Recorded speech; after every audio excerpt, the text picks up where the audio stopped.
Welcome to the Miami Heat Zone podcast. We're pushing to 6,000 subscribers. Make sure that you guys hit that subscribe button, and thank you for all the support. So LaMelo Ball wants to be in a winning situation per Mike Scudo. I touched with some of the other guys, and some executives around the league are looking at it too. If you're willing to part ways with Mark Williams, who's 23 and pretty good, though he has some injury concerns, the next logical thing would be to also look at LaMelo Ball. He's on a max contract, and they're not winning. Obviously, for the foreseeable future for LaMelo, he wants to win. This is now going to be his 5th season. How much longer does he see himself there? That's what I've been told. I'll say this, Matt. At the end of the day, I also think not being an all-star and not winning affected him. He had the numbers on paper, but Charlotte's record hurt his chances. From what I've been told, he wants to win competitively. And at the end of the day, I know a lot of people are going to say, oh, why are you always making these trade rumors? Because at the end of the day, if I have to see Terry Rozier play for 40 minutes again and pretty much make this team lose with bad turnovers and bad blown layups, I am just over Terry Rozier. But this Miami Heat team going into the future, they have a lot of questions and they have a lot of things that need to be answered. When you look at this roster, okay, remember now, Terry Rozier, he's trash. Okay, what are they going to be doing with Jovic? Where do they see Jovic on this roster? I don't think that they use Jovic the right way.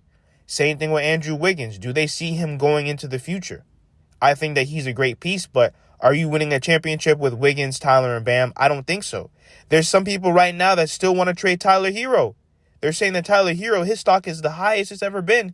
He needs to be traded right now. Duncan Robinson has a partially guaranteed contract next season. Are we trading him? Are we going to re-sign him? Jaime Jaquez Jr., he's been asked this whole season. Are the Miami Heat done with him? So these are a lot of the questions that need to be answered.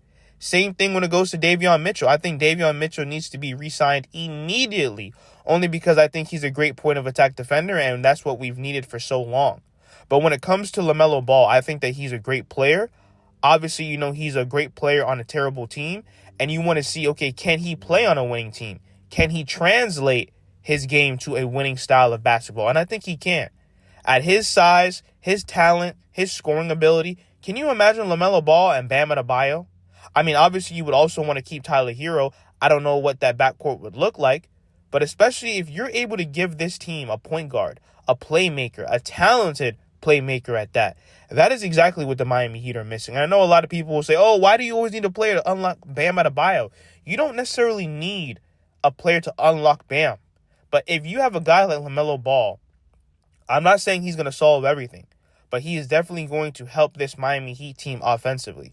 You need a point guard. Every single winning franchise needs a point guard. I don't care what anyone says. Look at Chris Paul. Whenever he goes to any of these teams, OKC or the Rockets, he always elevates every single team he goes to. That's exactly what he did with the Phoenix Suns, and that's exactly what he did with the Spurs. So this Miami Heat team needs a point guard. It doesn't necessarily have to be LaMelo, but once again, I think LaMelo is a great talent. But the biggest thing for the Miami Heat, they need to figure out which players they want to invest in and which players need to be moved. Bam Adebayo is 27 years old. We cannot sit here and waste his prime. Hit that subscribe button, and thank you for all the support.